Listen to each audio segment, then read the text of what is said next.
What's going on, everybody, and welcome to episode 10 of Rival Banter. I'm your host, Luke Croft. Joining me, as always, the esteemed Dr. Seth Martin. How you doing, That's my what they friend? call me. Oh, I'm good, baby. How you doing? I'm doing excellent. Sorry for the absence last week, guys. Seth was out of town on vacation, a little spring break-in with his family, and I was under the weather. Seth texted me. He was like, "Hey, man, I got the stuff I need to do the show. If you want to do the show," I was like, "Sick. Let's do the show." And then, yeah, I started feeling like shit.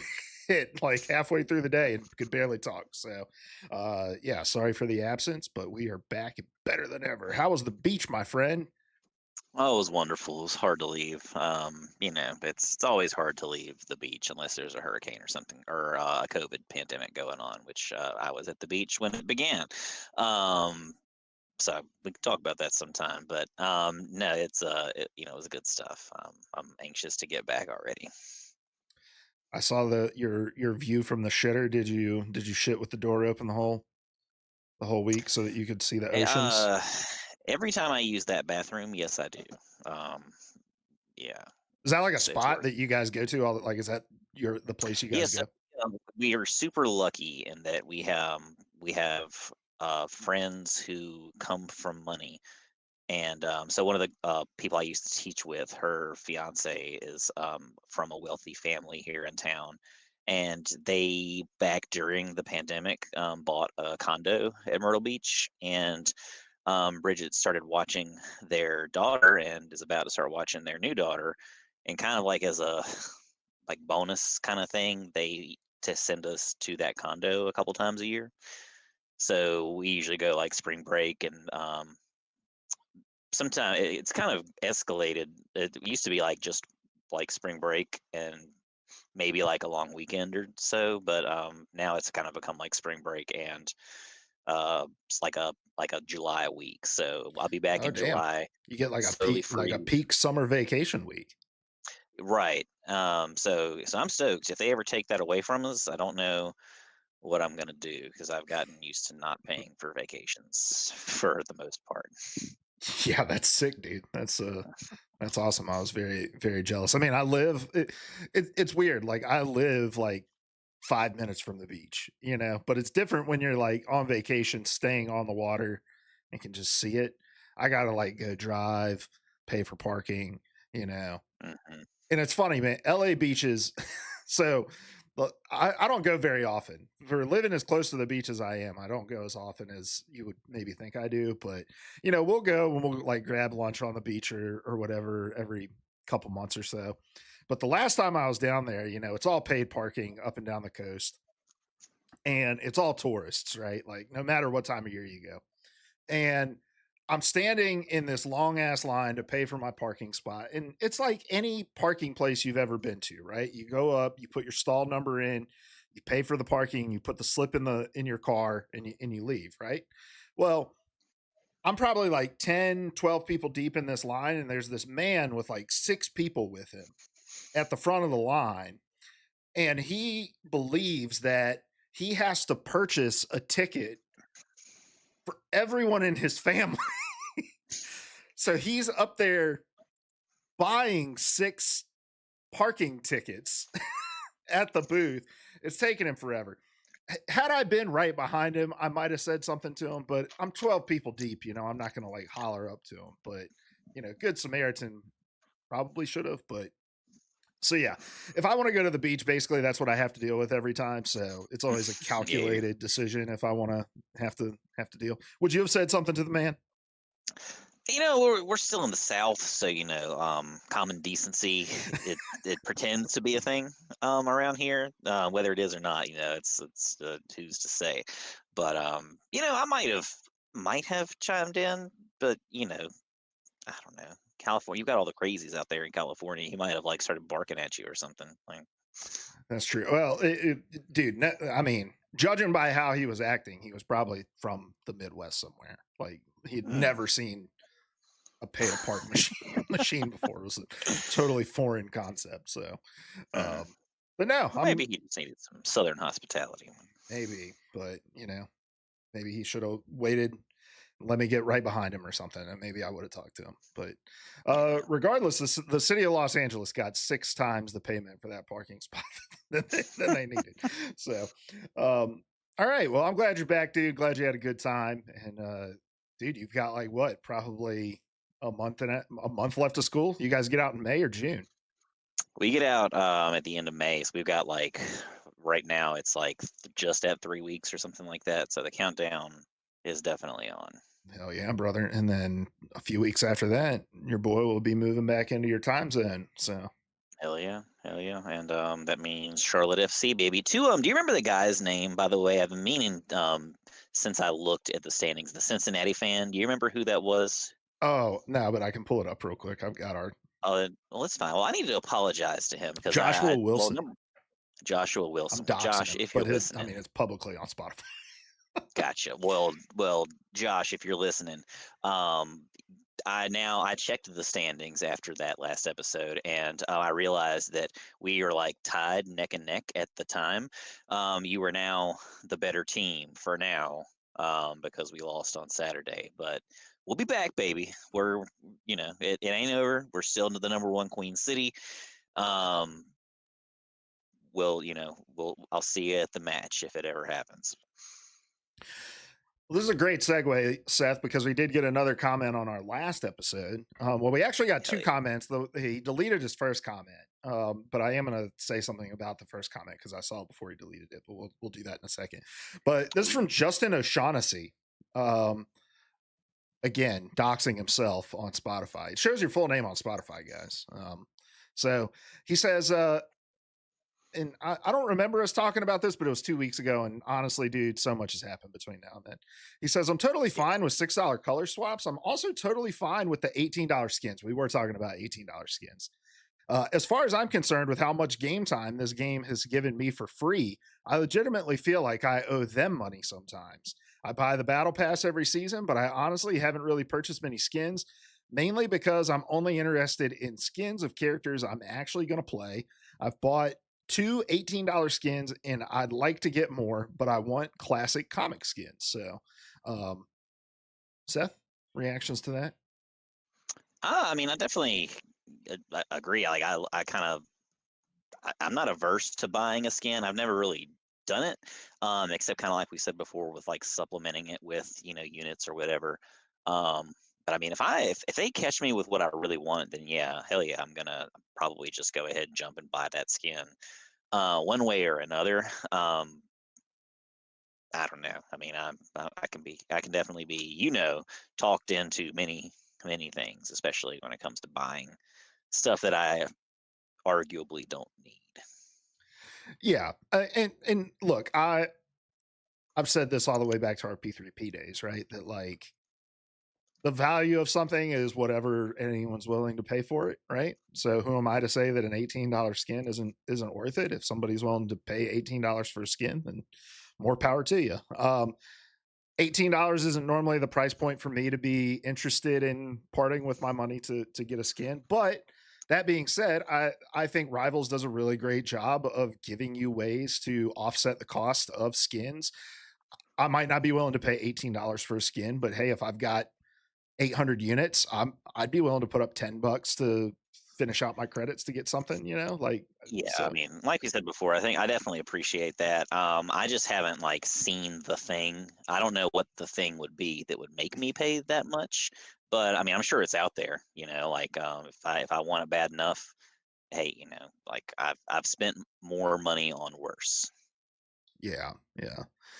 I do agree with the comic book thing too. Like, if there was more like classic comic book stuff or like uh early '90s X-Men, cartoon things, or like Spider-Man the animated series stuff. Like, That classic, like that brown and yellow Wolverine skin. It's coming one of these days. So oh yeah, like, I don't know. It's out there.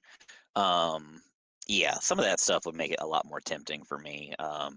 Again, I don't know if it's $18 tempting, but maybe I'll know when I see it. yeah, yeah. I did almost buy Paul Atreides in Call of Duty, like with the Dune skin.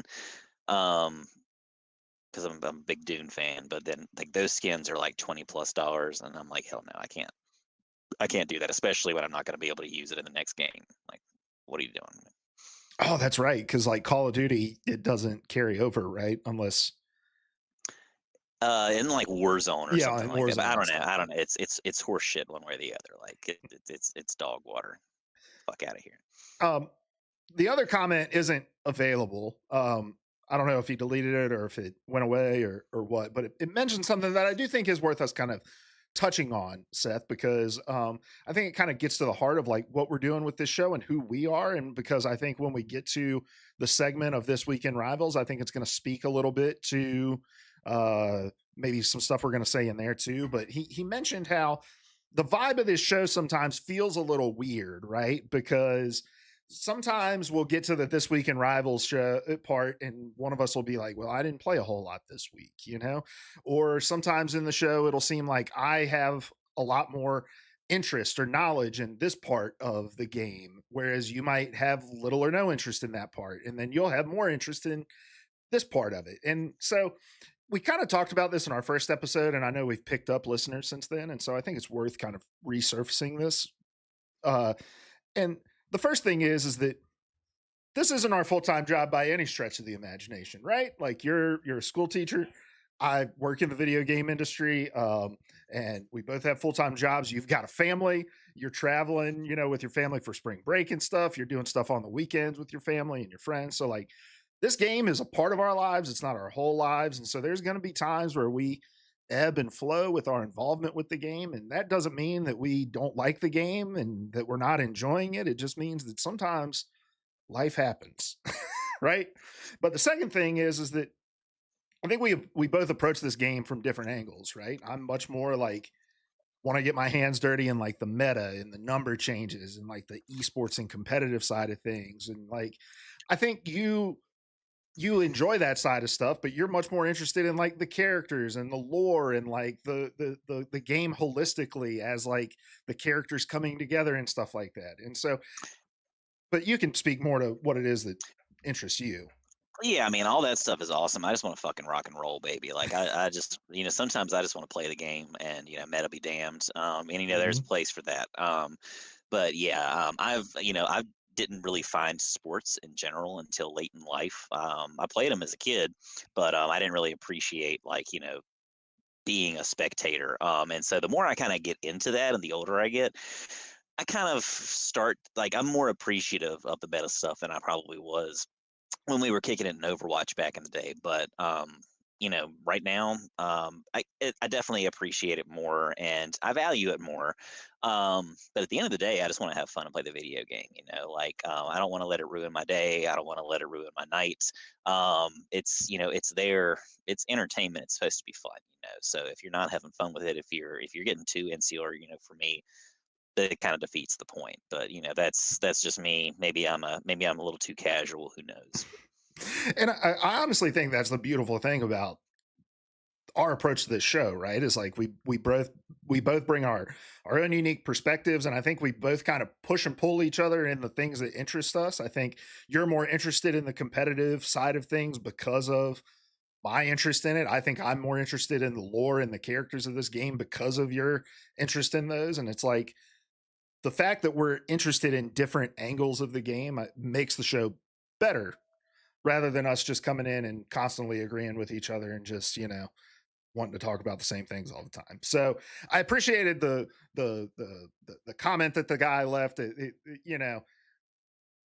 But also I want people to recognize that like we consume this game differently. I'm not the kind of guy who's going to sit down and play this game for like 6 hours every single night or whatever. Like, but I also engage with it differently, right? Like I'll have a flat stream up while I'm working and stuff. And so like I'm still engaging with the game, even if I'm not necessarily like hands on with the controller.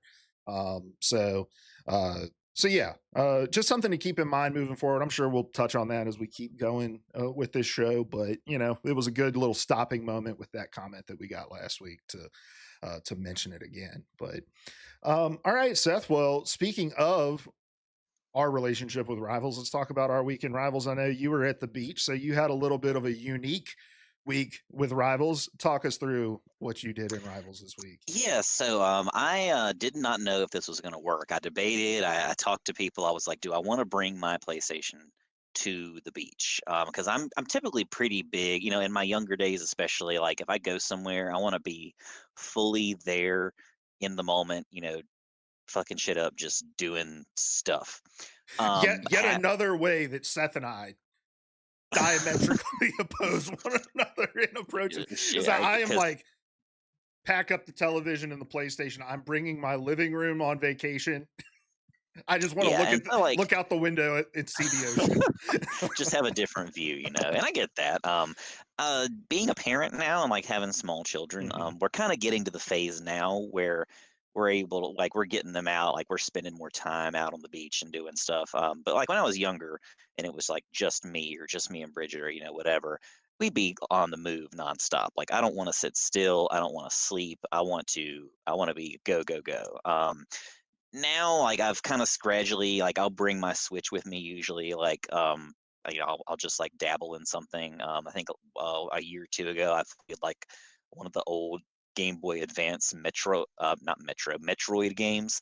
Just something to kinda mess around with. I'll read some because 'cause we're spending a lot more time with kids, like, they've gotta rest and stuff that I don't necessarily have to do or didn't have to do as much. Now I do, I'm getting older, look at all this gray in my fucking beard. But anyway, so yeah, well, there's a lot more downtime now, but I didn't bring the PlayStation. I was like, I'm not going to do that, but I did buy a PlayStation Portal like 6 months ago, and I mostly just use it like if the kids are on the TV doing something else, or Bridget wants to watch something, and I'll use it like to dabble in quick play or like play some story game, and it works great in the house. And I've always heard like mixed reviews, mixed results of how it does at long distances because you have to be connected to Wi-Fi to stream it from your. Supposedly, you can take it elsewhere and play it out of the house. It's just kind of as long as you're connected to the internet, you stream from your PS5 at your house. So I did that. I went to test it like a block away, and it worked awesome. I took it to the beach. It didn't work the first night for some reason, so I was like, shit, whatever. Every other night though, I tried it again. It worked like a charm. So I was able to get on, hit my dailies. I at least tried to. I didn't play every night, but I at least got on every other night to make sure I didn't miss any dailies. I did miss the big head weekend, but I was just preoccupied doing other stuff. But it was awesome. It was nice to kind of have that option. I would not use the portal to play comp by any means. It just feels differently. I'm sure if you fiddled with the settings enough, you could probably make it, feel comparable. But I just kind of wanted to mess around, spend some time doing whatever. And my comp career hasn't been that great this season anyway so far. So probably wouldn't have hurt regardless. But whatever. It, yeah, yeah. I don't know. Whenever I think about a portal, like, because I've always wanted to get a portal, but then I'm like, man, the only games I really like to play are games like Rivals. But it's like those are the kinds of games I don't want to play with other people who might be playing on a portal. Like I don't want to queue up and be playing with a guy who's on a portal, right? And so, um, Yeah, yeah, but hearing that at least in quick play, it's like, hey, you know, yeah. usable. I mean, I did fine. From what I recall, I didn't have like any like game breaking awesome plays, but it was totally like doable. I enjoyed it. It was fun. I got the challenges very quickly and moved on, did other stuff. Um, since it has been 2 weeks, where are you in ranked right now? Uh, well, so I haven't played a ton. Of course, I've been gone most of this week and not played any comp. I finally got back on last night. I was Diamond 1 before the reset, and Season 2 dropped. I got bumped down to Silver 1, and I played four.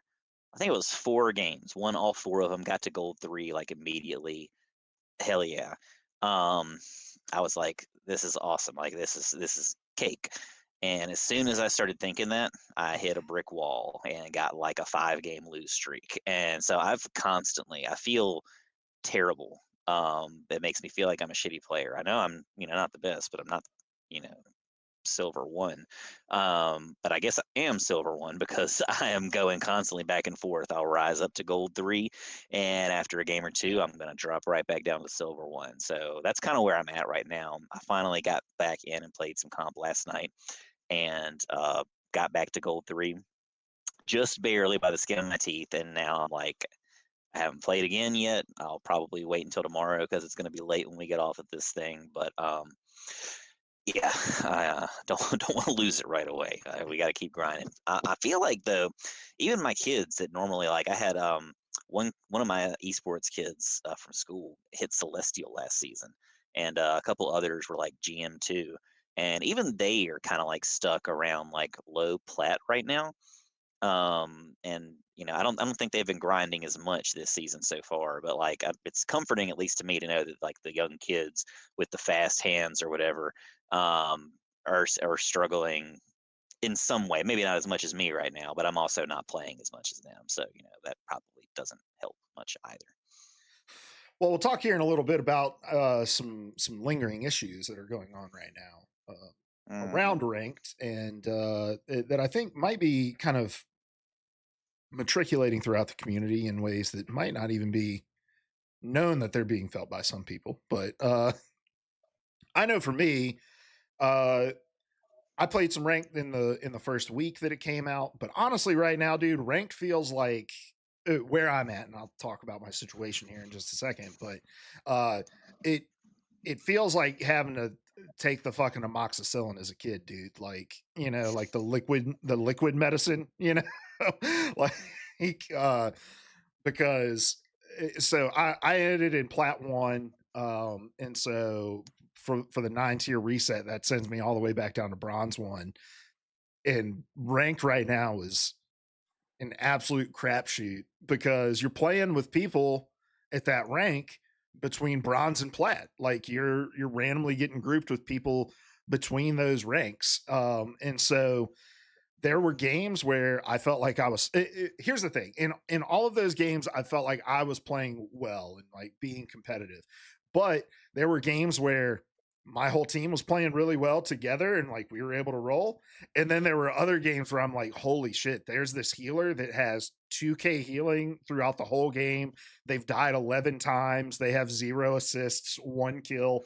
Like like legit stuck bronze three players, or I think I said bronze one, I meant bronze three, but uh, you know, uh, like legit hard stuck bronze three players getting stuck on my team too, who are just like, it feels like you're playing 5v6. And it's like, I understand the reset, and I'm not going to be one of those guys who was like, we needed the 9 reset and then flip and be like, this was a bad idea. This was what we needed, right? I just have to take my medicine, right? And get Yeah, through here. yeah. Now, I won like 6 games in a row, and I'm at like the top of bronze 2 now. And so, like, it's just a matter of time. But, dude, it's frustrating because you get into a game and you It kind of instantly know the quality of game it's going to be after the first fight because you're like, that healer didn't hit a single shot, you know? Yeah, that'll be something to bring up in the upcoming segment for sure. Support strike, baby. Yeah. Yeah, yeah. We'll talk about the support strike here in just a few minutes, but yeah, let's jump into some news real quick. And let's start off with dude, it's been, like I said, it's been 2 weeks, so it's hard for me to remember what we covered, what happened. Maybe I should have refreshed my memory, but I didn't.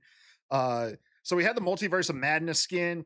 There was a little bit of community backlash around this skin because uh, it was advertised with like the hands and all this stuff, and it looked real badass. But then people bought it and they were like, "Wait a minute, where's the hands?" And it's like, oh, it only was like showing up in certain animations or like in like your MVP screen and stuff, and it really wasn't showing up in game. Well, to NetEase's credit, they are making an update to this game, and Seth, this is the first link in the show notes. And they're adding the hands, and I think they're adding some like voice lines filter, some voice filters and stuff to it, and making some like legitimate updates to make this feel like a premium skin. So they're also making some changes to the Thor skin. You can see that here, but look, man, to NetEase's credit, I think they are open to the criticism that they get from the community, and we'll talk more about some of the ways that they're addressing other criticism here later.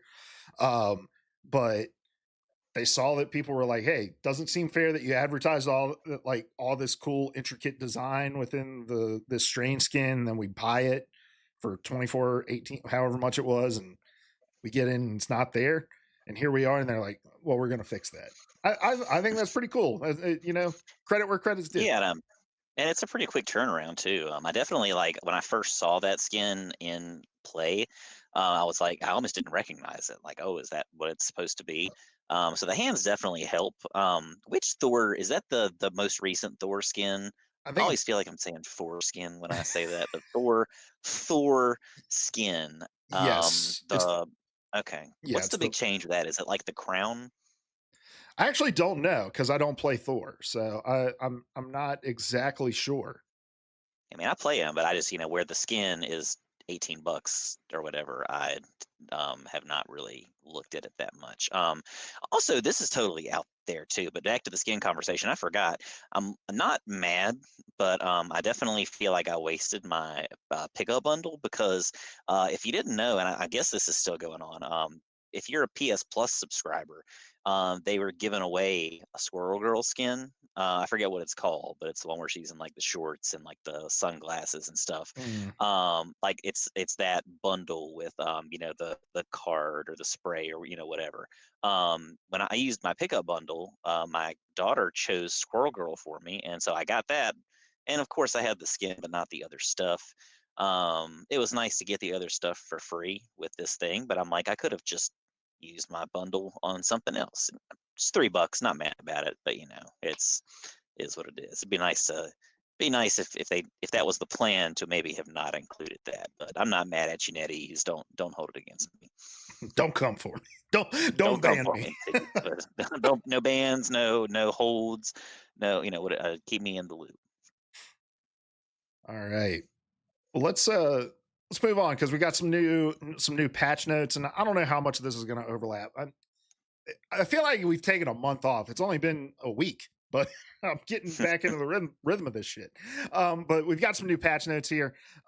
We've got the new Hellfire Gala moment, so you can join the party and earn Wolverine's Patch Series costume reward completely free. This event is taking place from May 2nd to May 23rd, and it's just Wolverine in a white tuxedo. So you can join And this the eye event. patch. And he's got an eye. Oh yeah, he does have an eye patch. Wait, why would he need an eye patch? Would he not just regenerate? I don't know the lore part. There's like some thing where he's kind of like that, and I'm pretty sure there's like an arc where he's in a white tuxedo and the Hulk's got a white tuxedo or something like that. It's a whole thing, but they also alluded to it in the Deadpool movie last year. But I don't know. That's Mhm. something I'd have to look more into. It might just be a badass look thing.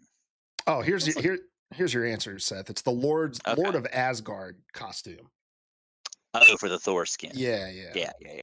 It's just got improved visibility and ensures the crosshair isn't obstructed. So there must have been something on the skin that was obstructing people's views. Okay, apparently I knew this too. Wolverine wears. I just wasn't thinking about it. It's been a while. Wolverine wears an eye patch as part of a disguised persona known as Patch when he's in the fictional underworld of Madripoor, which is like a city place in the Marvel universe. It's like a criminal place, kind of like Mos Eisley in Star Wars or something like that. But you know, gritty. Gotcha. All right, fair enough. Just, I mean, it's like Clark Kent just throws on a pair of glasses and nobody can recognize Kinda. him. The AI overview on Google says the eye patch serves as a simple yet effective way to conceal his identity. If you look at that hair, it ain't that simple. and the But and the that's claws. yeah, that's the whole Superman thing, though. I guess like I guess you'd be surprised what the brain does. That is, there's an image of a celebrity like that though, that's wearing glasses and like doesn't have. I think it's a Zoe Deschanel meme actually, where she's like wearing glasses and has bangs, and then isn't wearing glasses and doesn't have bangs, and you can't recognize her at all. And it's like maybe the Superman thing isn't. that far fetched. So Yeah, I'm always like, how many celebrities have I actually seen in real life? And I just had no fucking idea. Like the few times I've been to New York, or like, you never know where you're gonna run into people. Like, how many times has that happened? If I saw like, I don't know, Andy Sudeikis, or is that his name? Jason Sudeikis. Like if I see Ted Lasso out there, am I actually gonna like realize that it's fucking Ted Lasso, or am I just gonna like pass him by on the street like any other dope? I don't know. this actually happened. So when you tell people you live in LA, one of the first questions that you get from people is like, "Have you met any celebrities?" Because I guess they just think they run rampant. I've been out here for 5 years. I've only seen one celebrity, and it was living in Santa Monica. I'm in a Starbucks, and this guy holds a door open for me. And I didn't realize it till after I walked by him. I was like, holy shit, that's DK Metcalf, the wide receiver. I think he plays for the Steelers now, but he used to play for the Seahawks at the time. Uh, but yeah, it wasn't one of those like I instantaneously recognized him because every time I normally see him, he's wearing big shoulder pads and a helmet. So Yeah, yeah, that's wild. I'm surprised I've never asked you that question before, but it's been a busy few years. yeah, I don't know too many celebrities. I should have been out on the pier apparently a few weeks ago because Walton Goggins was out there doing a photo shoot on for Vogue. So wearing a Hubba wearing a hubba. speedo. Hey, we're Yeah, so well, we're googling that. Walton Coggins, I think it was Vogue. I can't remember. Maybe it was Studio something else, but Vogue. he's looking it up. It might be. Just look Yep, up Walton Goggins Santa Monica it Pier was shoot. Cultured Oh, magazine, I that's it. think. Yeah, that's it. And that's a straight up banana hammock, baby. Yeah, Look at man. that thing. Yeah, he was All rocking it right, too. He also had some like lace gloves. It was a really interesting photo shoot. So cowboy boots, yeah, cigarette. Hell yeah. yeah. Now we're just breaking down the Walton Goggins skins, dude. We Walton Goggins is in everything I've been watching lately. By the way, he's in Righteous Gemstones. I just finished the latest season of The White Lotus. I feel like I just can't get away from Walton Goggins and his penis too, He's there. because he's in that banana hammock. You see his dong in the latest season of Righteous Gemstones. So he's like jet Is it skiing, really? full dong hanging out. Yeah. I need to watch that. Not because of that, That but yeah, because of I, that. I am. It's one of those things like I've meant to watch, but just never get It's to. so There's just good. not enough time in the day. The same thing with White Lotus. I need to see that too. Dong or no dong.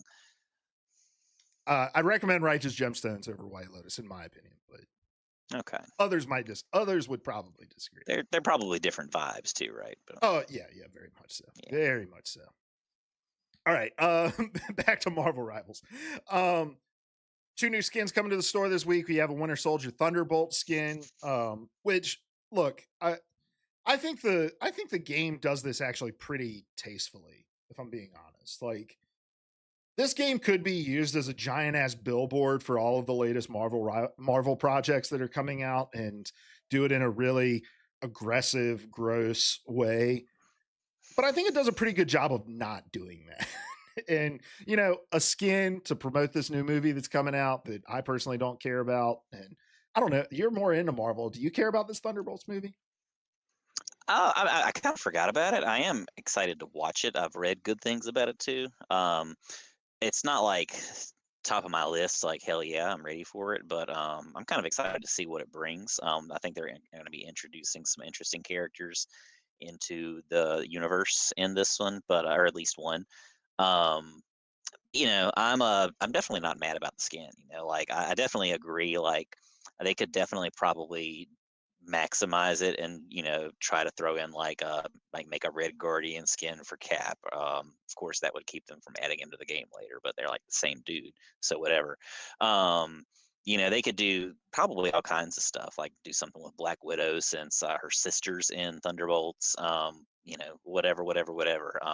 I think just little something like this here and there is totally fine. The skin's different from any other soldier skin that we have, so I'm there for it. It's not like they're just cash grabbing in as many places as they can. They definitely got like a pretty wide breadth of stuff to choose from. And I appreciate, like, we get MCU skins, we get a few comic skins, though they're sparse. We get, some just like, I don't know. They're kind of pulling from all different directions, and I definitely appreciate that. Yeah. And here's a look. You can't see this, Seth, but here's a look at that Thunderbolt skin. And then the other skin that they are putting in is the Black Panther, and I'm apologize if I mispronounce this. Damasa Sarki bundle. I don't know. I don't know. Yeah, I think that's some kind. It's probably just what the attire is called, but I don't know. Let's see. Let's look this up as well. Images. So here is this skin. I don't know, man. I feel like a lot of the skins in this game, and we talked about this with like when the Loki presidential skin came out. That like a lot of the skins kind of have the same vibe for the same characters, and although I don't know, this one is pretty bad badass. I'm watching the video now for the The Black Panther one. yeah. Did you look it up? Yeah, yeah. I mean, it goes along with the gala vibe, you know. Yeah, Did you say Sarky? I'm trying to find where'd it go. yeah. Damasus Sarki bundle. So Sarky is in Yoruba, an African language, is a form of greetings to hail a king, queen, or prince or princess. So I guess it's kind of a royalty thing. I do not speak Yoruba, so I don't know. As a fluent speaker, I should have known that. Damn it, Lucas. um, but yeah, so those are your two new skins coming to the game, two new skin bundles, and then the costume optimizations are coming to the game as well. And this patch is going to be available on the 30th, so on tomorrow. Yeah. That's weird. They don't normally do Wednesdays, right? They normally do Fridays. They changed something? Did I miss something? I mean, probably just since they've got a big day. Friday is the second, so that's the start of the next event with Oh, Wolverine, okay. right? Okay. Yeah, that makes sense. That makes sense. Let's see some new content in this update. They're adding the ability to switch all costume specific sound effects back to the default ones via settings. I think that's a pretty good change. I know it took me a long while to get used to all the different audio cues on the Invisible Woman wedding dress skin, and so I had this option been available to start, I probably would have just turned them off to begin with, rather than like, because now it's like I don't want to play with anything other than that skin because it has all the audio effects that I know. Like, so Hmm. love that option. Using the latest season 2.0 data, we've recalibrated the baseline data for calculating each hero's performance scores. We'll talk about that more here in a little bit. And then locked accounts can now initiate the account deletion process even from a logged out state. And then just some bug fixes for both maps and heroes. We're not going to read all of those. You can check those out on your own. And then some balance changes are going to be coming to the game as well. In this next patch on the 30th as well. And let's talk about these real quick. We'll just give the quick rundown. So, some tank changes. They're going to be giving Captain America and Groot survivability reduction. So, Captain America and Groot are both going to have, well, I'm sorry, Captain America is going to have a reduced base health reduction from 650 to 600. Groot's going to have a reduce health to his iron wall from 700 to 600. And then Doctor Strange, for the first time, getting a buff. he avoid he avoids yet another nerf, and he's going to decrease the energy cost to the Eye of Agamotto from 3,400 to 3,100. So Doctor Strange getting a little bit of love there. The Captain America change, very welcome. He is really fucking annoying right now. He just like artificially stalling fights, and yeah. Changes for Duelist. They're tightening the webbing on Spider-Man's hit detection range. So for his amazing combo from a 5-meter radius down to a 4-meter radius. I still think there's some other things they could do to that ability. That's his like uppercut ability. I think they should probably make it like a cone in front of him rather than like a 360 around him, but whatever.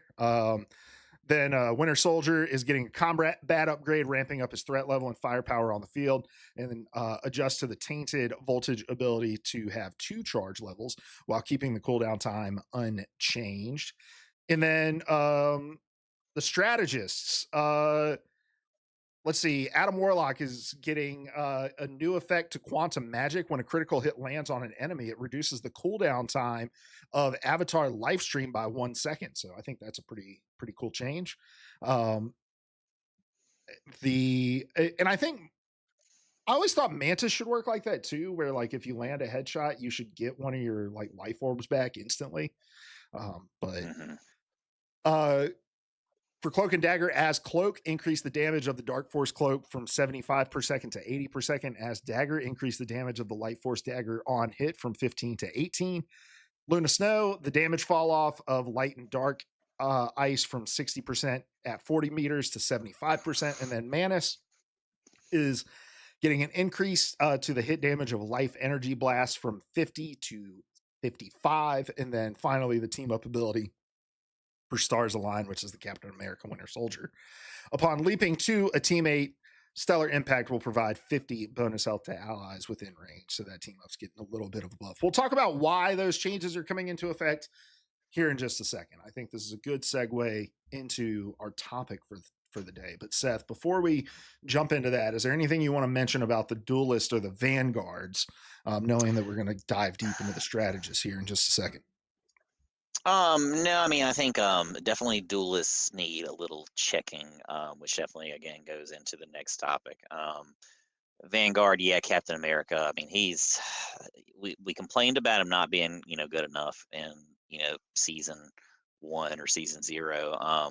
Season 1.5, he kind of just became this menace. And not necessarily like a kill menace, but just a survivability menace. So I think a 50-point reduction, definitely is going to help with that.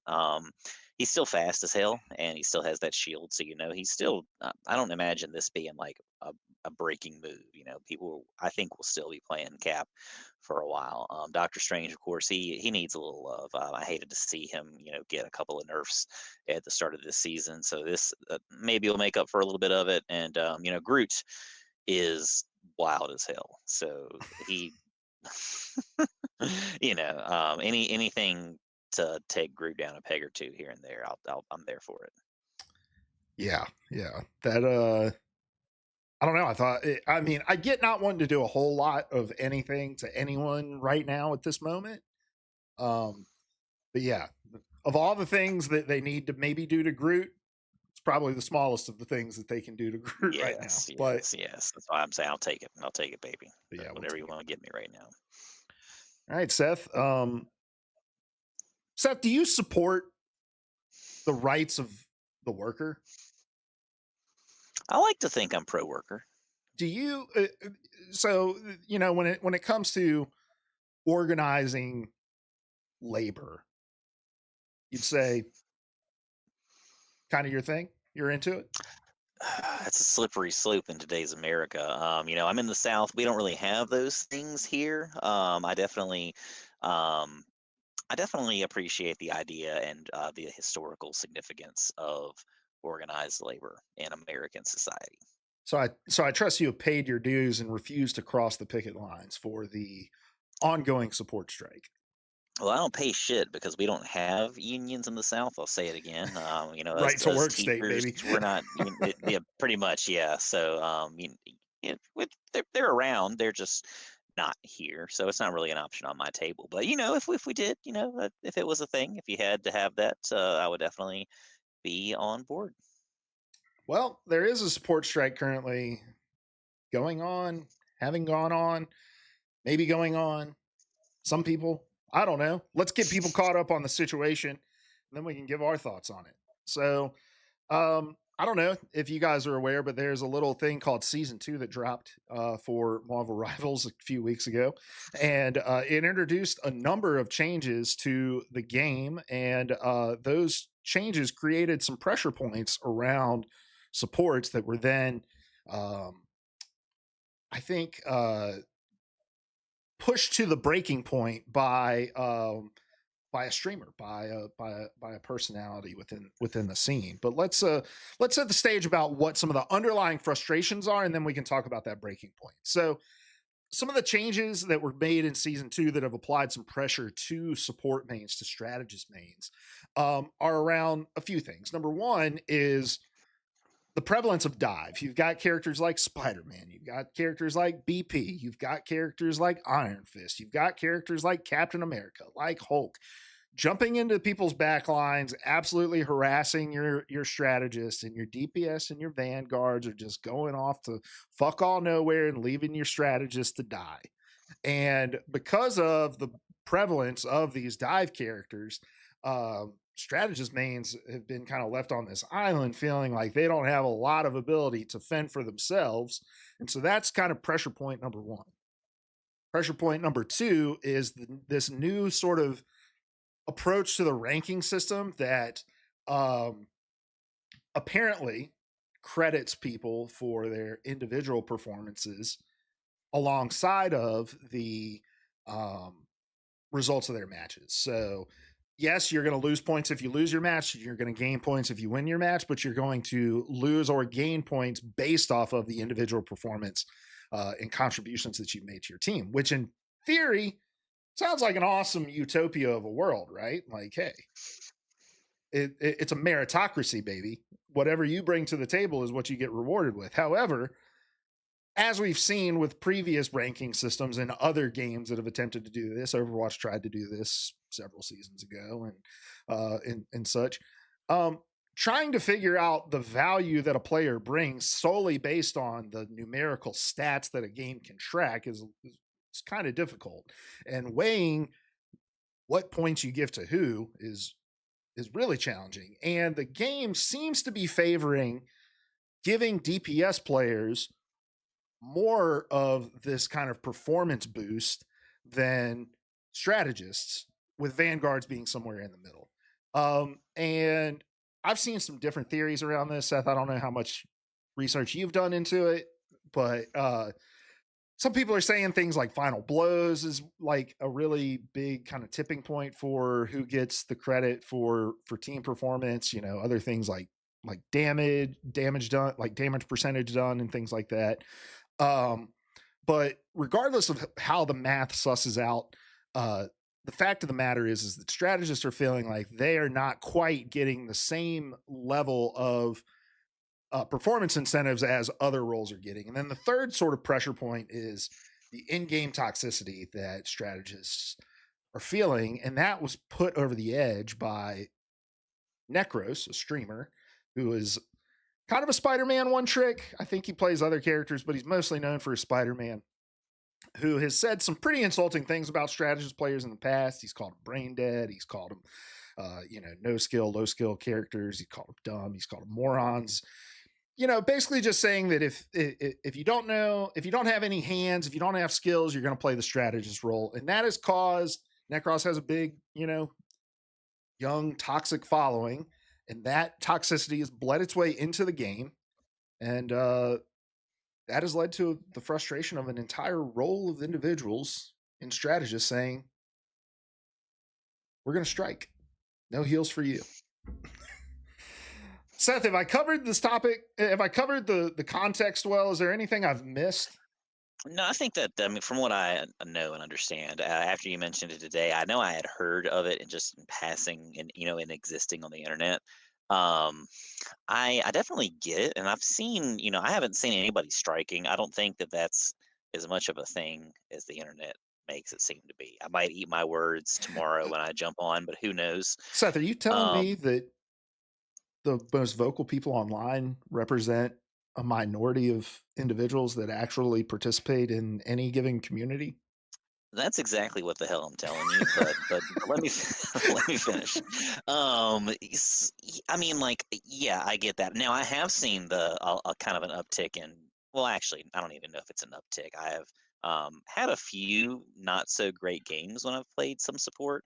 Some of that's due to like me sometimes experimenting with other characters. Sometimes it's just because of reasons, right? But I know I had one game where I actually got a little. I was like, do I need to pull a Luke and turn the chat off because I was getting harassed. I could not stay alive, and as playing as Invis, and I'm like, and people were giving me shit in the chat, like, and I'm like, well, Peel, like I'm here, please help me like to survive. I'm just a tiny little girl. I can go invisible sometimes, but that's on a cooldown. If I've got a Hulk and a Venom chasing after me, or like a Hulk and I think of that game it was like a Hulk and a Thor, I'm like, what do you want me to do?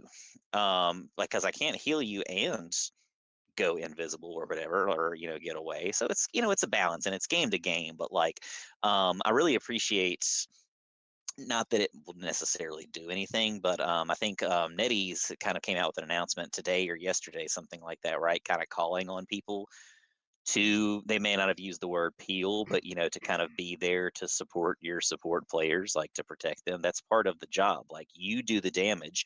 Don't go all the way to the enemy spawn on convoy or whatever and do the damage. You protect your team, you play your role, right? Like, yeah, there are characters that do that a little bit, but you don't need to stay there. You need to be with your fucking team. You can't complain about heals if you're not anywhere near where your position should be, right? Hmm. And that's what I think people struggle with, is like, again, like some people, they might have an awesome rank and because they get lucky or they win or whatever. But I think at the end of the day, a lot of people just don't have any game sense. Like, yeah, I'm just going for kills. There's a DPS epidemic. Um, Somebody coughing. Is that on your end? Yeah, yeah. My wife is. Okay. Well, I was just wondering if I need to go check on somebody in my house, but I was just making sure. I'm Man, not this used to this wearing new mic headphones is on. great. It's picking up everything. Whoa. um, but yeah, I mean, I got pretty frustrated with that kind of stuff too. I'm like, what do you want me to do? I'm, I'm playing support. I'm trying to heal, but I can't heal you if I'm constantly dead. And they were like, just you're a healer, live. It's not that fucking easy, buddy. I'm sorry to break it to you.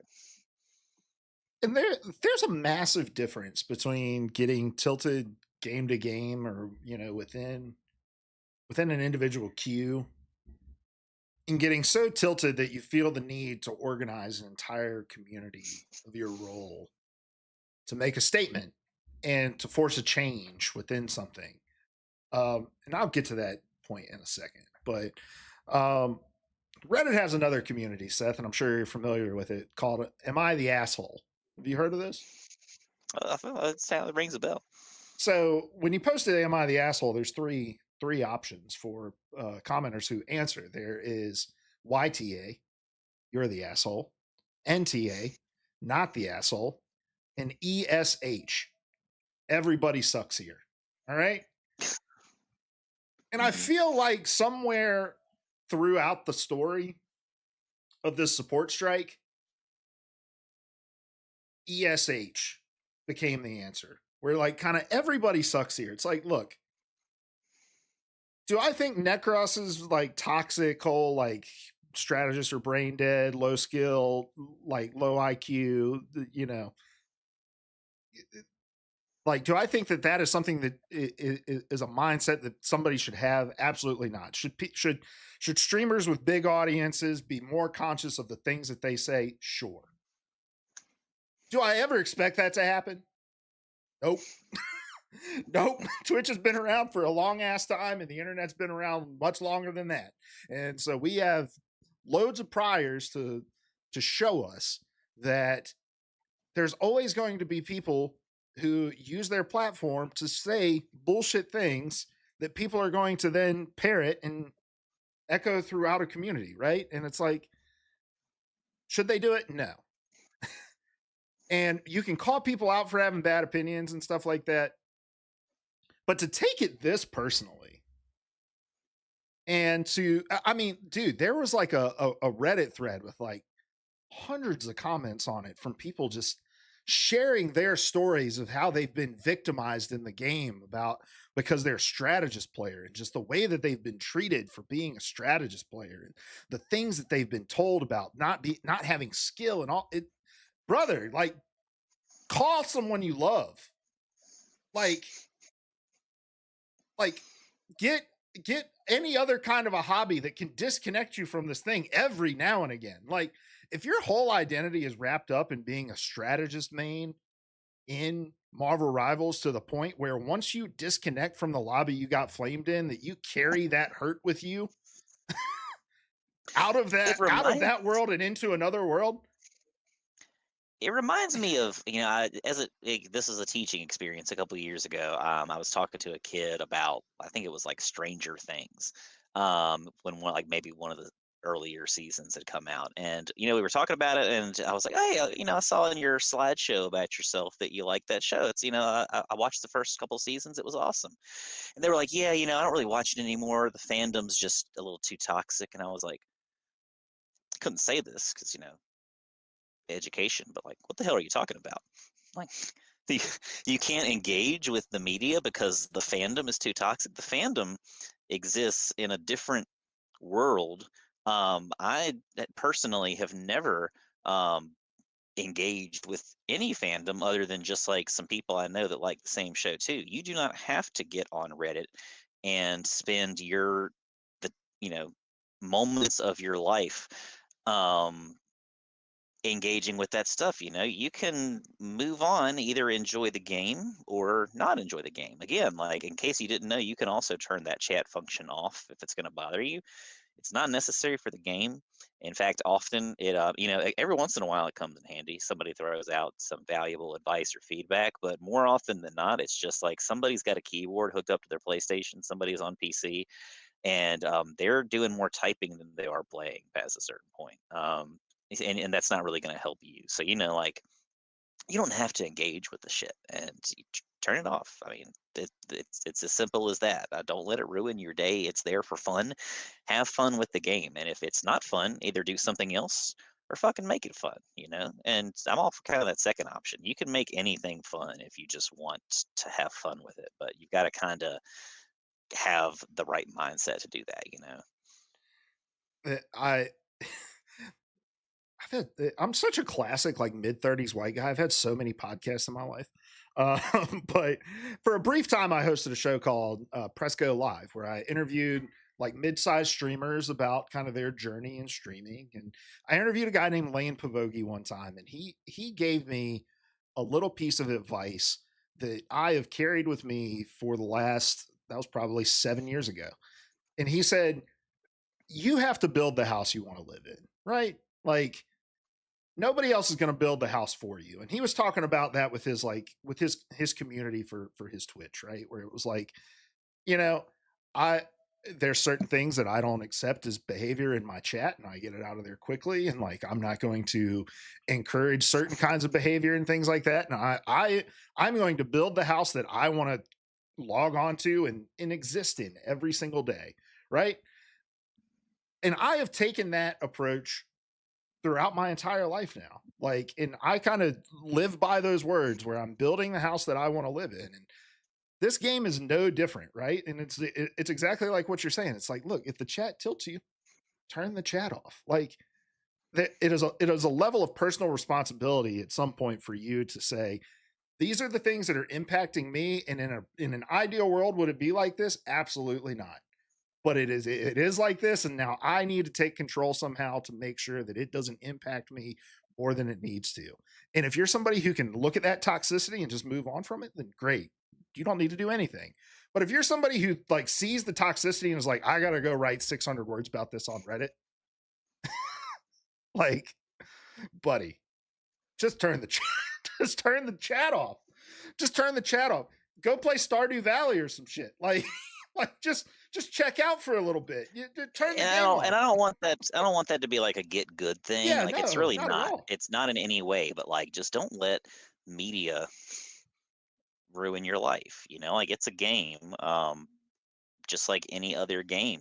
Like, you get into it as much as you want. If you enjoy getting, some people I think do enjoy the drama of stuff like that. And if that's your thing, if you enjoy kind of getting into arguments with people online or venting, if you need that, go for it. But like, if it's gonna bother you, turn it off. Like, they give you the capability. you might as well, right? I might go and turn it off right, as soon as I get done with this show, just to be with you, because I don't feel like hearing the horse shit a lot of the time either. But again, it does come in handy every once in a while. Let me ask you this question, Seth, and this may have been a better question to ask at the top of this before we went into all of this. How much of this do you think is earnest? Like if you had to put a I percentage was on. I was gonna make an Englishy joke. Now, who is Ernest? But anyway, so I mean, it's so hard to tell. Like it it baffles me that it would be a thing. Like, well, we're just gonna try to. Did you know that in the '60s, you probably do. You're pretty learned. In the '60s, I don't know. I used to Which like kind of 60s? like study the 1960s. Sorry, not the Civil War times, but the 1960s. So in the 1960s, there were a bunch of hippies that thought that I think it was they could like surround the Pentagon, like make a big ass circle around the Pentagon, and if they meditated and believed that they could levitate I did not know this. the Pentagon. Look it up. I mean, I remember. I'm quite sure that this is history. Um, I'm looking up but levitating the Pentagon. Is okay, this do going to get me that. on a list?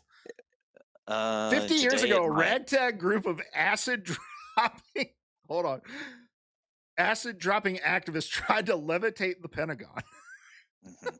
So maybe it was the early '70s, like the kind of the end of the hippie movement or so. But like, Oh, this you're right. reminds me of 67. the. Okay, cool. The '50s. I'm not a math guy, you know me. Um, that like it reminds me of that in a real loose ass way. Like you are gonna ruin the game for other people by refusing to play the game in a way that makes the game work. Like, I don't know if, well, I know that you know because we've played these kind of games together where you jump in quick play and nobody goes support. And, that's almost every time, that's going to be a game that you lose because that is a vital role. Um, so like I don't know, like again, like if it bothers you that much, don't engage with that media. Don't listen to fucking Necros, who has way more viewers or subscribers than I will ever see or hear in my lifetime, and that's totally fine with me. But like if that stuff bothers you, don't engage with it. You literally have the option to not do it. I don't know how many times I can say that, but like just uh, it. Why is this a thing? Why are you gonna? Do you really think you're gonna levitate the Pentagon? Do you really think that you're gonna organize the entirety, the millions of players that play this game at any given moment to just totally avoid a roll? It's not going to happen, brother. It's not going to happen, sister. So like, I, there are probably other things you could do. You know, complain on X, get on Blue Sky, whatever. Talk to, you know, hashtag rivals, strategist, whatever. But just not playing the game in the way it needs to be played, that doesn't really make that much sense to me. You might as well try and go levitate the Pentagon at that point. And look, did this movement, did this support strike get the attention of NetEase to the point where they came out and said we're gonna make some changes? Sure. Um, is that the purpose of any kind of a movement? Then sure. Did they levitate the Pentagon? Perhaps. I mean, Maybe they levitated the car of the Secretary of Defense at the very it's least. maybe they made something wobble or something like that. Who Maybe. knows? It's good again. Like being vocal helps, but again, I feel like again this is such almost a non-issue because I have not seen people actively engage in not like actively not play support. Now, that has happened ever since the dawn of the game. Like people just don't want to play support. They want to play DPS and roles like that. So when I see it, that's not where my mind goes. I just assume that it's some asshole that doesn't want to be a team player. But you know, but yeah, I think more so than the actual act of avoiding support roles in the game, I think that the vocality probably helped more than anything. But again, that's for one person, that's one quick tweet, that's one quick whatever, one quick social media post. It's not a blog. that takes up, you know, minutes or hours of your life. Hmm. All right, now let us meditate and try to levitate the NetEase development building. What a great story, Seth. We've been chock full of really great illustrative stories. Yeah, the fire is back, and I think that week off helped us a little bit, right? It did. I'm ready to jump back into this game. Let's talk about these changes that Dev Talk 13 laid out. We're an hour into the show. We're gonna run through these real quick because let's talk about.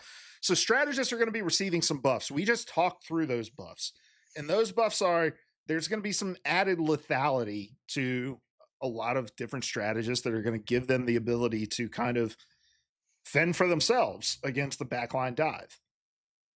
Now, I don't personally think that that's going to do a whole lot for survivability of the back line when you're dealing with situations like you're talking about, where it's like a Venom and a Thor and a fucking Spider Man and Iron Fist on your ass, and you're needing the rest of your team to come play. But for the semblance of a change.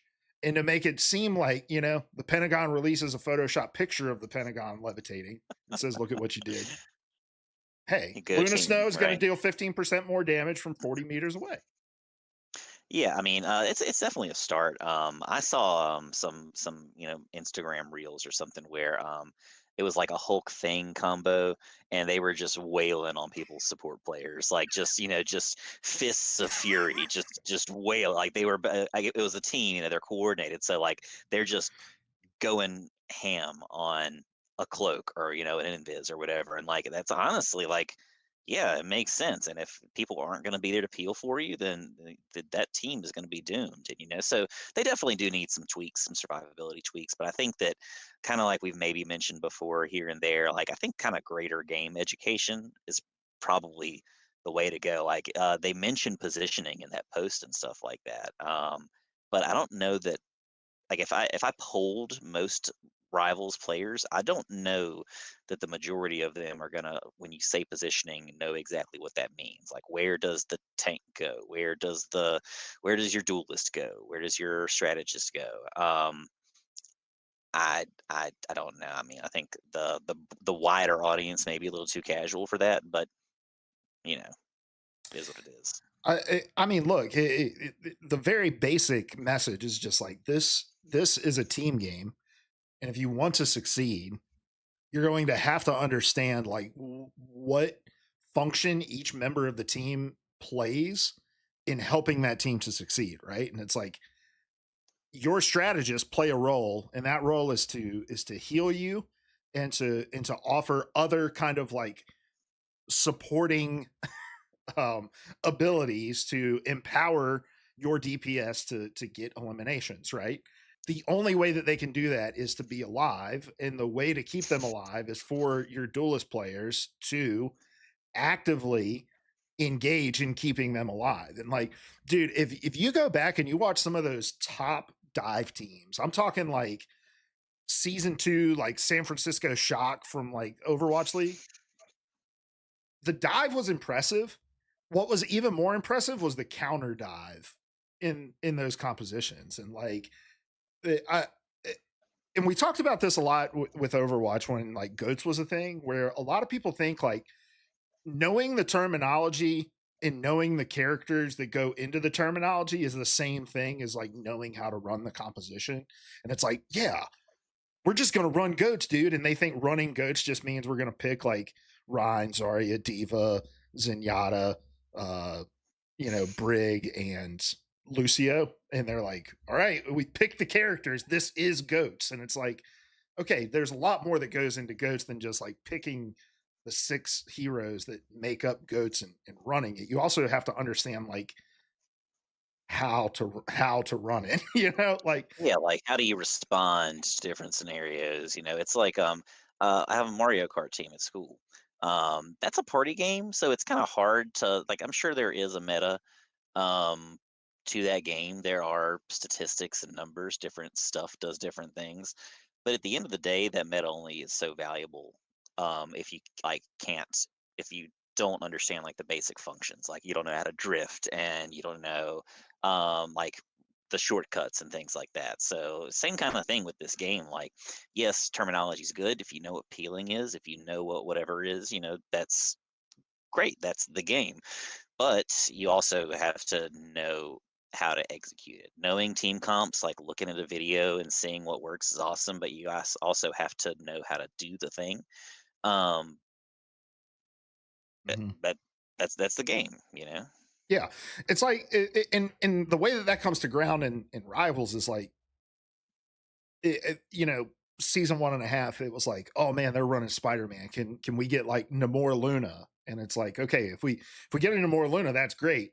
But he's never throwing out like his his empowered squid, whatever they're called, Monstro. Like, Yeah, yeah, Monster Spawn, I think. yeah, like he's never throwing out his empowered Monstro spawn. Like, okay, we've picked these characters. Why isn't it working? Like, because there's Or like more. not knowing like all right, I'm gonna throw it on the ground just in the middle of an open field and like expect it to do anything. Like, Yeah, it gets there's you instantly gotta have shot. that game sense, right? Like, hide it.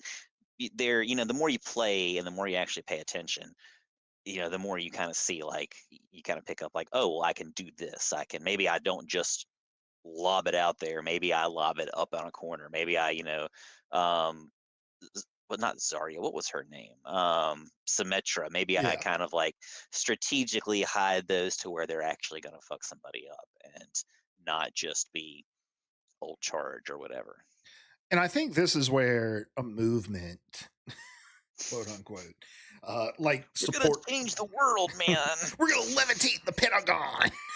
Dude, I'm gonna be talking about this for the rest of my life. I'm This, glad I could show you something. I feel like you know more. You read more nonfiction than I do. I feel like um, I don't know. I guess it's a pretty deep cut history thing, yeah, but this is yeah, this is a pivotal moment for my life that I will forever look back on. But um, the problem with something like Support Strike is it, it attempts to get netties to respond to something in a way that feels meaningful to the movement without understanding the foundational issues that are causing the movement, and a lot of these foundational issues are not problems that netties is ever going to be able uh to rectify. Like NetEase does not have the money or the manpower or the know-how or the psychic ability to change the culture of the internet, to deviate away from toxicity and this penchant for people to want to play DPS and flame the people that aren't playing DPS. Like, I'm sorry, but no movement level is going to change those things. But you get at the heart of something that I think I notice the more and more I watch streamers and content creators, is just the fact that like people think that being good at video games is the same as like studying for a history test, where it's like, okay, I watched the thing, I've studied the answers, I can recall the dates, like, and now I will take the test and I will pass. And it's like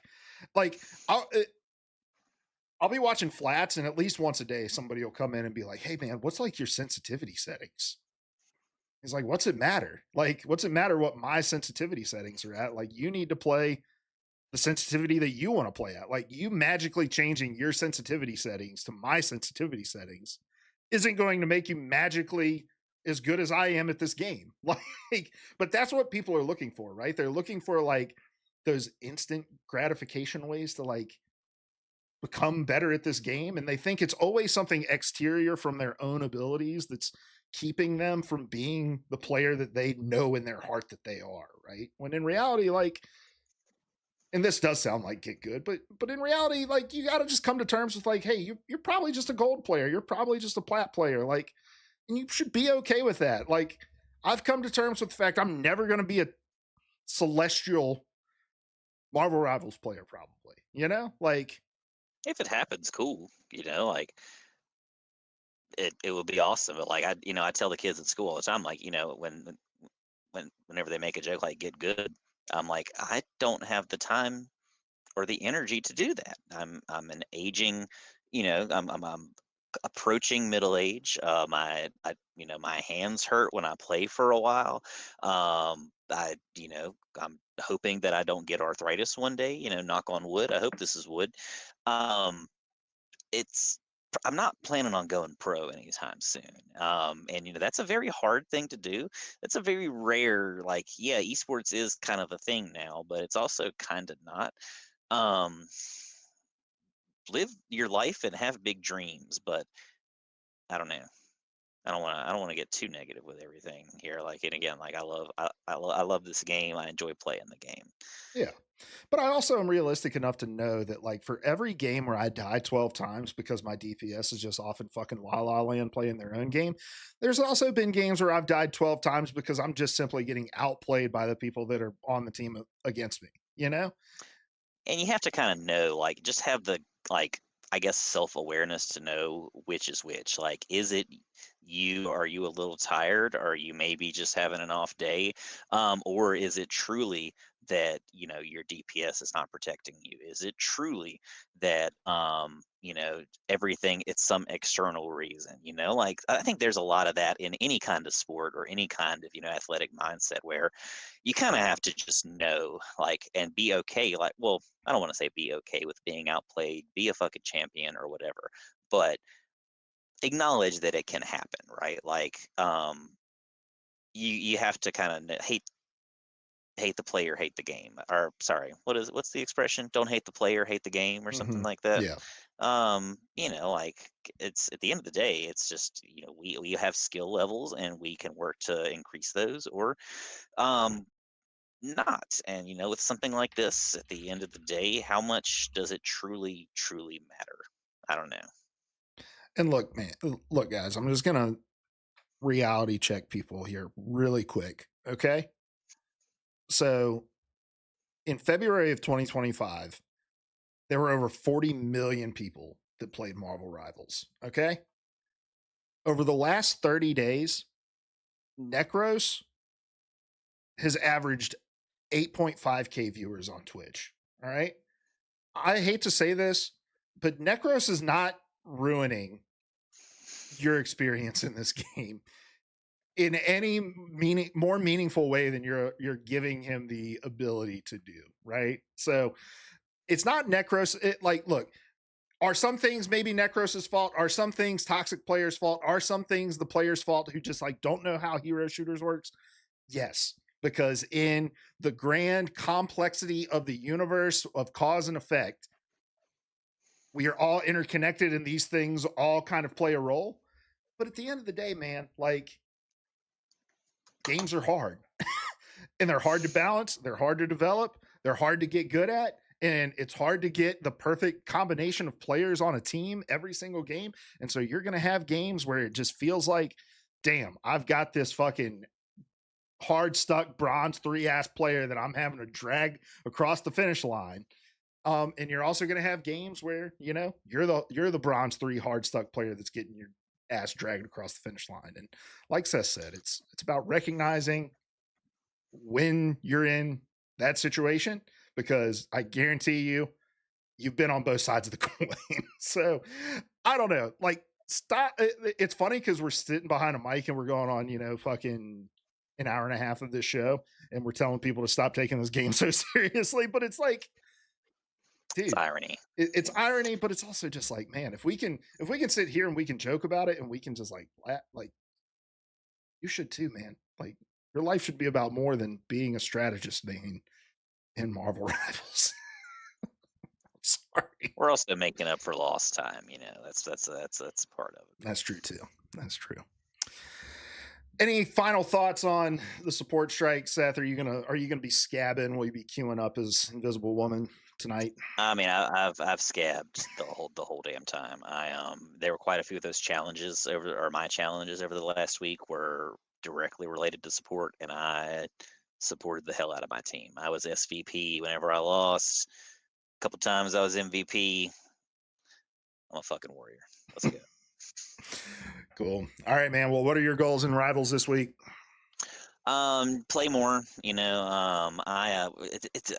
there's so much stuff that I want to play. I'm actively feeling like I'm in that uh not necessarily anxious area, but like I still am. I'm 30 hours into Assassin's Creed Shadows, which sounds that's a full game's worth of time. I have not finished Act 2 of that game, I was about to say that's nothing in and in an they're Assassin's at Creed least game. I don't know how many. They're usually 7 plus acts in one of those games or so. I'm gonna say at least 5. I don't know when.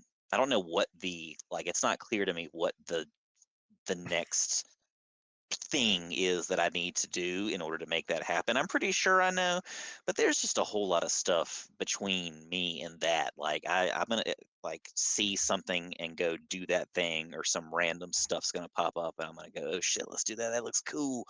Um, and so I'm doing that. Other stuff is coming out. They ghost launch. I don't know if that's the term, but whatever. Like they Sh- surprise Shadow launched dropped. the shadow dropped. That's close. They shadow dropped the Oblivion remaster. Hmm. The Elder Scrolls 4. I played that game on the 360 when it first came out before Skyrim. I did not get that far. I think I was a little bit too young to really like get it or dig it. Um, Now that in a post, I think I played Skyrim a couple times or whatever, on one of its various iterations. I want to go back and play that Doom. The new Doom is coming out, which looks really cool. All these are like Game Pass games that are free as hell. Well, kind of, you paid for Game Pass, but whatever. Girl math.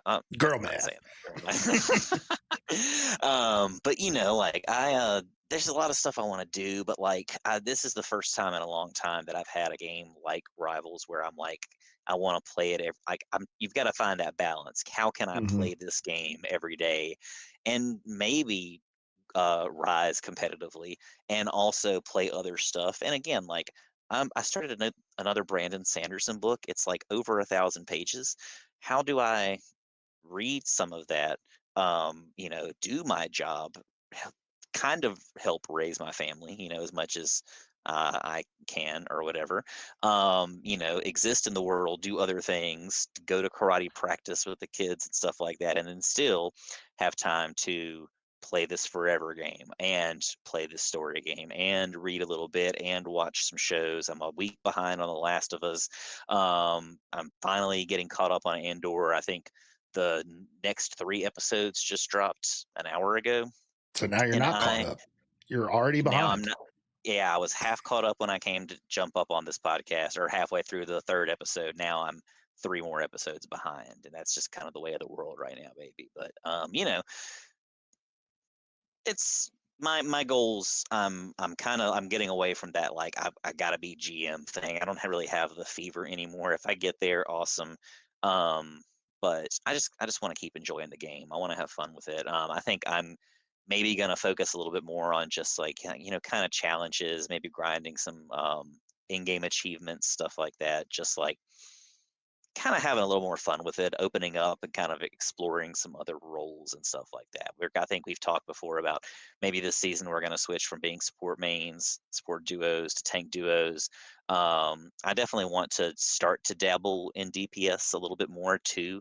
I don't have any big dreams of being a Spider-Man main or anything, but like I'll pick up a little more Storm and Squirrel Girl, that kind of thing. Just I want to do it all. Hmm. But not freak out about it. Yeah, no, I look. I still want to climb in this game, and I still want to climb as high as I can. I want to play the game competitively, and I want to be good at it. I've been really enjoying watching Fight Night still, and Fortnite. Fight Night. Um, I'm lucky in that I'm not a guy who like this is funny given that I've hosted 2 video game podcasts, but I'm just not the guy that's like got a backlog of like 15 games I want to play or anything like that. Like I'm playing the show and I've got my like little spreadsheet with my roster and I'm like, oh my gosh, is Chase DeLauder ready to be called up from AAA Columbus? Do you make these spreadsheets, Yeah, or yeah. okay? I need to get to that level. Like I'm lucky if I like watch a sport like a match or a game or whatever, like I finally kind of found soccer, and that's been fun. But like we went to a Pelicans game at the beach, they're the Cubs minor league or high A team. I guess it's still Mhm. minor league. Yeah. Um and it's just so awesome. It's hard to watch baseball games with small children, but we made it work. And I would love to just be the guy that gets like the scorecard and it's just Mm, like keeping track of the yeah. hits The book. Yeah. and the errors and stuff like that. And not that I even know that I would know how to do that. It would probably take me, some trial and error. But I do like I would love to kind of be able to min max that stuff. It's just not I'm not enough of a numbers guy, I think, to really get into that groove. But I'm learning. I'm getting there. Dude, I know we're like an hour and a half into the show. I'll just tell you this real quick. So in MLB the show, I do this in Madden as well for my like NFL franchises and stuff. I've got a spreadsheet.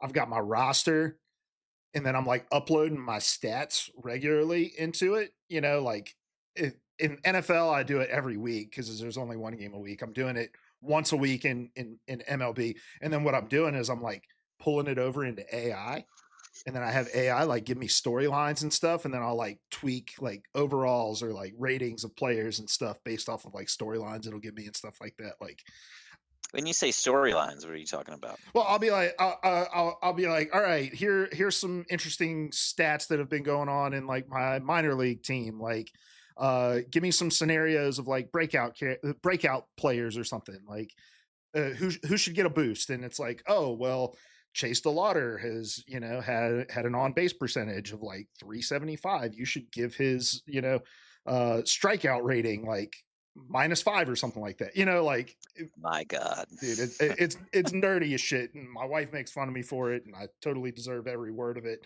But I so I would love to be able to do that. I don't have, I guess, the mentality or like the brain for it. it, I'm and much more left brained. you're also playing Assassin's Creed and you're playing Oblivion and you're playing and but this is my thing. Like I don't have like a bunch of things. I just have like a couple things that I'm like really into. Like I Yeah. watch every single Cleveland Guardians game in real life. Like I literally have it on my phone going right now so that I can know if we're losing by 10 again, like we did the What? last 2 days. But like, and so Rivals, like I was saying at the top of the show, it's a piece of my life, and I'll fit it in large chunks at sometimes, and I'll fit it in small chunks at other times. And my main goal for this coming week though is just to play with you more. Like that's something I've missed doing over the last week or so since you've been out on vacation and stuff. Like I played a ton of frag punk with Larry, just hanging out with him. Hmm. That's one of the main reasons I didn't play a lot of Rivals is because I was gaming every night with Larry on frag punk. But yeah, I'm ready to jump back into Rivals with you. And like I said, I need to win like 3, 4 more games to be able to queue ranked with you again. So I'm not even that far away from us being able to play real games games together, not Yeah, script I play. can I can almost guarantee that you will catch up to me before I can progress to gold two. But we'll see. So all right, man. Well, that's going to do it for Rival Banter this week. If you've got comments about anything, we kind of went hard on the support strike. But if you've got comments or feedback, if you agree, disagree, anything, feel free to leave a comment on the YouTube video or Spotify, whatever, and we'll respond to it like we did to Justin at the top of the show, and we'll give you our thoughts on your thoughts. So wherever you're listening to us, though, we appreciate you. Make sure you're following, leave us a 5-star review, comment, and subscribe. And yeah. This has been Rival Banter, and we will see you guys next week. Thanks for the show, buddy. It was a good one. Hell, Good to hell be yeah, brother. back.